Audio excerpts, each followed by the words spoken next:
आज हम एक्सप्लेन करने वाले हैं fear street part 2।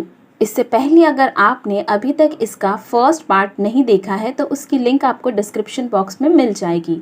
So without wasting any time movie शुरू करते हैं।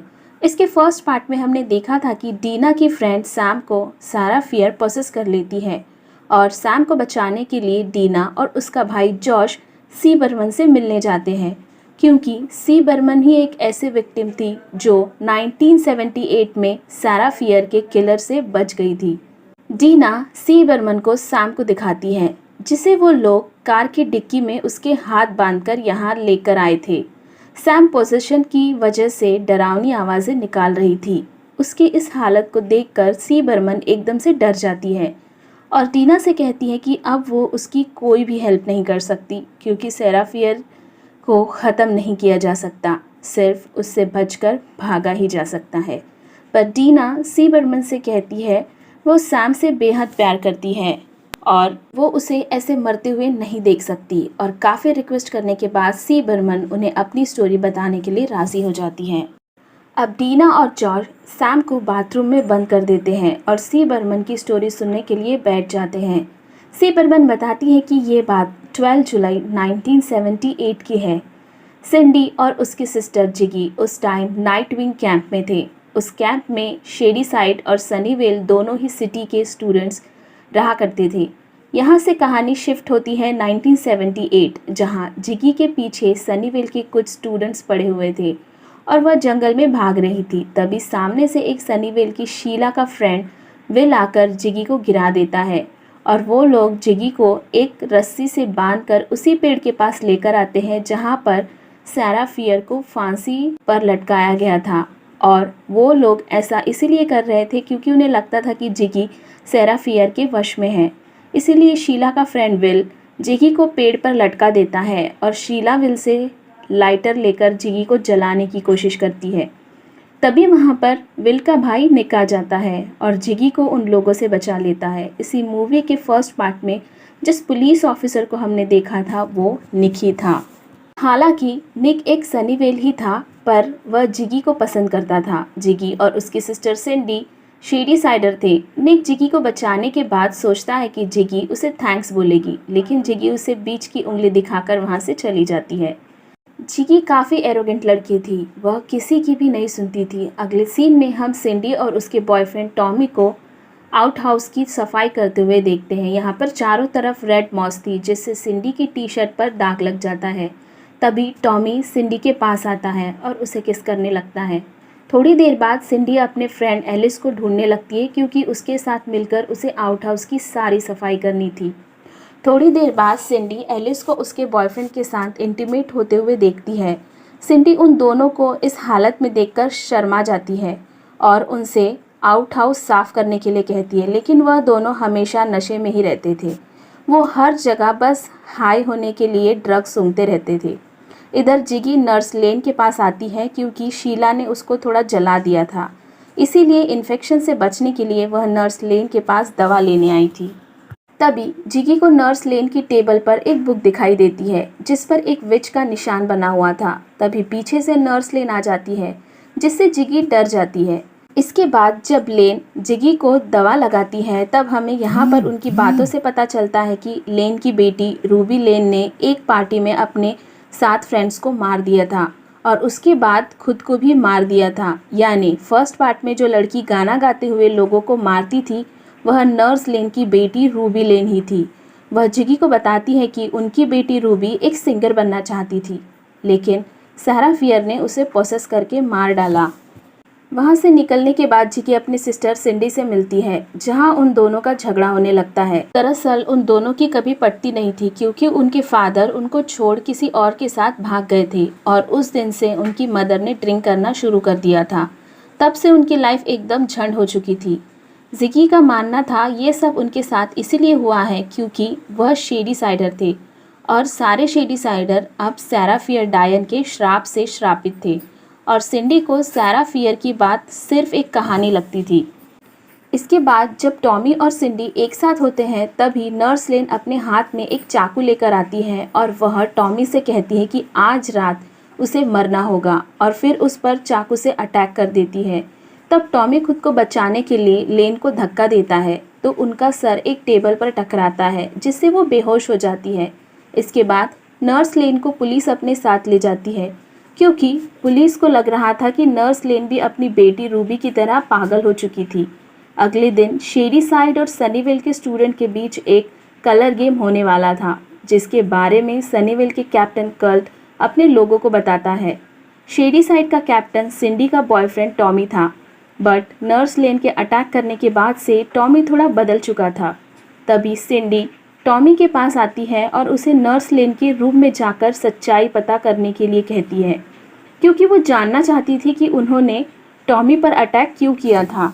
और फिर वो दोनों नर्स लेन के रूम में एंटर करते हैं जहां टॉमी को एक बुक मिलती है जिसमें विच सैरा फेयर के बारे में लिखा हुआ था। तभी उन्हें कोई आवाज़ सुनाई देती है। वह अंदर जाकर देखते हैं तो वहाँ पर एलिस अपने बॉयफ्रेंड के साथ थी।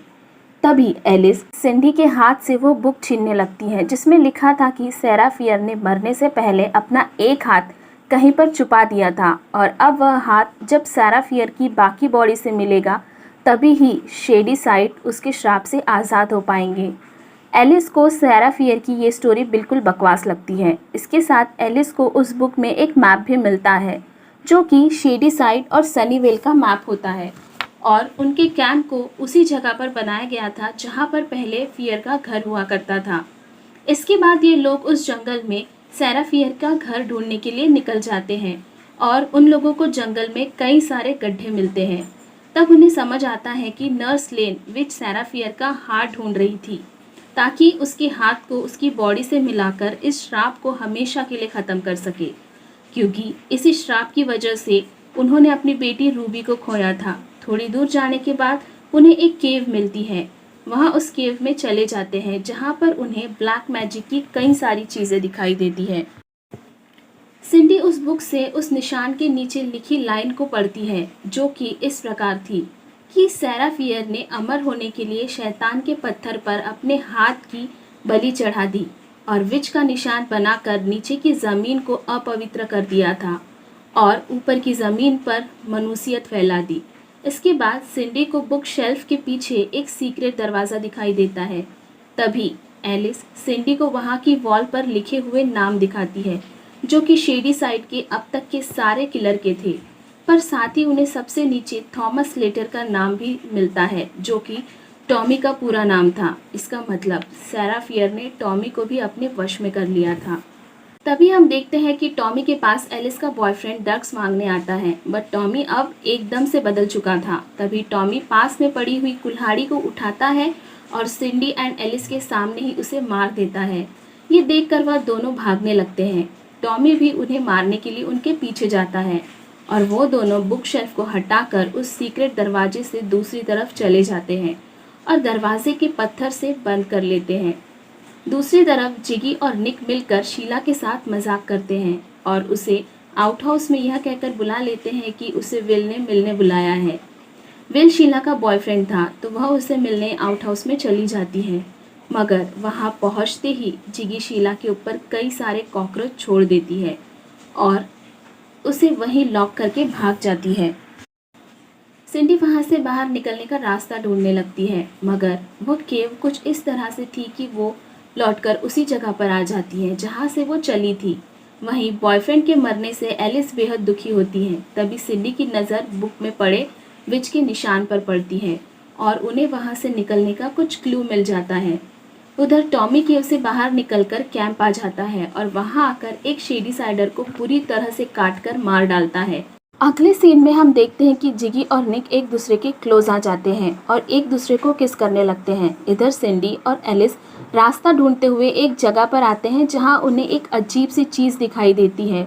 वह चीज़ सारे किलर्स के हार्ट्स थे और वो एक साथ धड़क रहे थे और शायद यही वजह थी कि जिसकी वजह से वो किलर्स मरने के बाद भी मरते नहीं थे, क्योंकि सैरा फियर ने अपने ब्लैक मैजिक से उनके हार्ट्स को निकाल कर एक जगह जिंदा रखा हुआ था। एलिस उन हार्ट्स पर जैसे ही अपना हाथ रखती है तो उसे सारे किलर्स दिखाई देने लगते हैं, जिससे वो बहुत डर जाती है। दूसरी तरफ निक और बाकी लोगों को पता चलता है कि टॉमी पोसेस हो चुका है और वह सारे शेडी साइडर्स को मार रहा है। इसलिए निक बाहर जाकर बाकी शेडीसाइडर्स को ढूंढने लगता है जो अब भी कैंप के बाहर थे। साथ में कट और जॉन भी गायब थे, लेकिन कट उस वक्त जॉन के साथ इंटीमेट हो रहा था। इसके बाद कट जैसे ही थोड़ी देर के लिए बाहर जाता है, तभी वहाँ जॉन के पास टॉमी आ जाता है और वह जॉन को कुल्हाड़ी से मार देता है। इधर एलिस को सीरियल किलर से बचने के दौरान पेट में चाकू लग जाता है, जिससे उसकी काफ़ी ब्लीडिंग होती है। सिंडी अपनी टी शर्ट फाड़कर उसको पट्टी करती है। तभी वो देखती है कि वो आउट हाउस के पास पहुंच गई है, जो कि उनके कैंप के पास में ही था। वहां पर चारों तरफ वही रेड मॉस थी जो सिंडी को आउट हाउस में क्लीन करते समय दिखाई दी थी। उधर टॉमी एक एक करके सारे शेडीसाइडर को मारने लगता है। तभी जिगी को याद आता है कि वह शीला को आउट हाउस में ही बंद करके है, इसीलिए वो उसे बचाने के लिए आउट हाउस जाती है।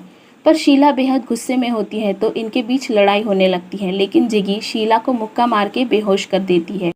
तभी जिगी को सिंडी की आवाज़ सुनाई देती है, जो कि सिंडी आउट हाउस के नीचे से हेल्प के लिए चिल्ला रही थी। तभी जिगी उनको वहां से निकालने के लिए एक रस्सी डालती है, जिससे उन्हें ऊपर खींचकर निकाल सके, और इसमें उसकी हेल्प एक शेडीसाइडर करता है। वो लोग एलिस को ऊपर खींच ही रहे थे, तभी वहाँ पर टॉमी आ जाता है और अपनी कुल्हाड़ी से शेडीसाइडर के सर को उड़ा देता है।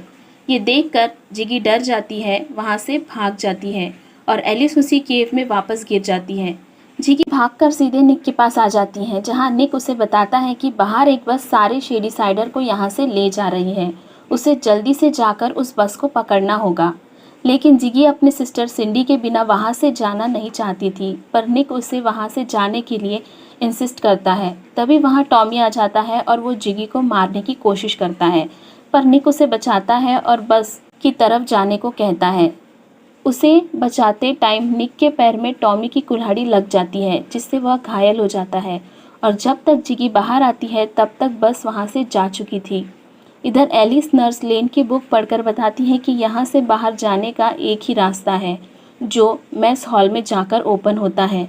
एलिस के पैरों में चोट लगने की वजह से वो चल नहीं पा रही थी, इसीलिए वह जिगी को बचाने के लिए सिंडी को अकेले ही जल्दी जाने को कहती है। और जब उस बुक को और पढ़ती है तो उसमें लिखा हुआ था कि जब सैरा फियर पास होगी तो खून गिरेगा, और उसका हाथ शैतान के पत्थर के ऊपर रखा हुआ है।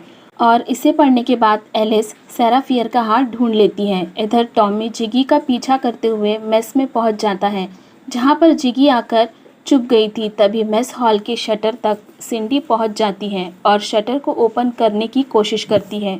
जिगी टॉमी से बचते हुए उसे एक मास्क पहना देती है, यानी कि टॉमी वही कुल्हाड़ी वाला सीरियल किलर था जिसे हमने फर्स्ट पार्ट में देखा था। टॉमी जिगी को मारने ही वाला होता है, तभी पीछे से सिंडी आकर एक चाकू से टॉमी को मार डालती है और जिगी को बचा लेती है। इधर एलिस को सैरा फियर का हाथ भी मिल जाता है, इसीलिए वो तीनों मिलकर सैरा फियर के हाथ को उसकी बॉडी से मिलाने का प्लान करते हैं, जिससे वो शेडी साइड से सैरा फियर के श्राप को हमेशा के लिए ख़त्म कर सके।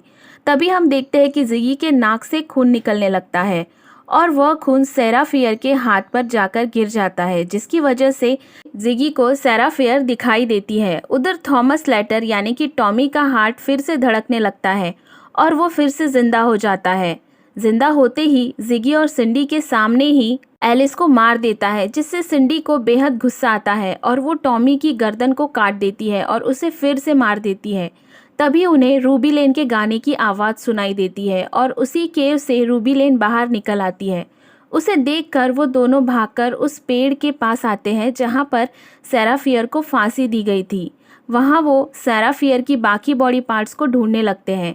तभी वह देखते हैं कि सारे किलर्स अब जाग चुके हैं और वो दोनों को मारने के लिए उनके पास आ रहे होते हैं। तभी उस पेड़ के नीचे खोदने पर उन्हें एक पत्थर मिलता है, जिस पर लिखा हुआ था कि डायन कभी नहीं मरती, यानी कि उस जगह सैरा फियर की बॉडी नहीं थी। और अब सारे किलर्स उनके पास पहुंच जाते हैं और जिगी और सिंडी को बुरी तरह से मार देते हैं। थोड़ी देर बाद निक वहां पर आता है और जिगी को सीपीआर देकर बचाने की कोशिश करता है और उसकी कोशिश कामयाब हो जाती है। जिगी की सांस वापस चलने लगती है, दिल धड़कने लगता है। तभी वहाँ पुलिस आ जाती है और हमें पता चलता है कि इस टाइम जो सी बर्मन है वो जिगी ही थी। निक ने ही पुलिस को उसका नाम जिगी ना बताकर क्रिस्टीना बर्मन बताया था और वह अकेली थी जो उन किलर से बच गई थी। कुछ साल बाद निक एक पुलिस इंस्पेक्टर बन जाता है, लेकिन इस हादसे के बाद निक और सी बर्मन एक दूसरे से कभी नहीं मिलते। इतना बताने के बाद सी बर्मन डीना और जॉश को जाने के लिए कहती है और डीना उसे बताती है कि उन्हें शेडी साइडर और सनीवेल के जंगलों के बीच सारा फियर की बॉडी मिल चुकी है और उसका हाथ आपके पास है। आगे डीना कहती है कि सारा फियर का हाथ उसकी बाकी बॉडी से मिलाकर यह सब ख़त्म कर सकते हैं। ये सुनकर सी बर्मन बताती है कि उसने सारा फियर के हाथ को उसी पेड़ के नीचे ही दफना दिया था जहाँ पर सारा फियर को फांसी दी गई थी और अब प्रेजेंट टाइम वो पेड़ शेडी साइड मॉल के अंदर था। डीना और जॉश शेडी साइड मॉल जाकर सारा फियर के हाथ को अपने साथ ले आते हैं। यहाँ पर डीना जॉश को गाड़ी में छोड़कर अकेले ही उसके हाथ को उसकी बॉडी के साथ दफनाने लगती है, लेकिन तभी उसके नाक से खून निकलने लगता है और डीना को सारा फियर दिखाई देती है, जो और कोई नहीं बल्कि डीना खुद ही थी। और अब हमें इसके नेक्स्ट पार्ट में सारा फियर की डायन बनने की कहानी दिखाई जाएगी, जहां से ये सब कुछ शुरू हुआ था, यानी कि थर्ड पार्ट में 1666 का टाइम पीरियड दिखाया जाएगा और इसी के साथ मूवी का पार्ट 2 एंड हो जाता है। तो दोस्तों, आपको ये मूवी कैसी लगी कमेंट करके ज़रूर बताना और चैनल को सब्सक्राइब करके वीडियो को लाइक ज़रूर कर देना। Thanks for watching.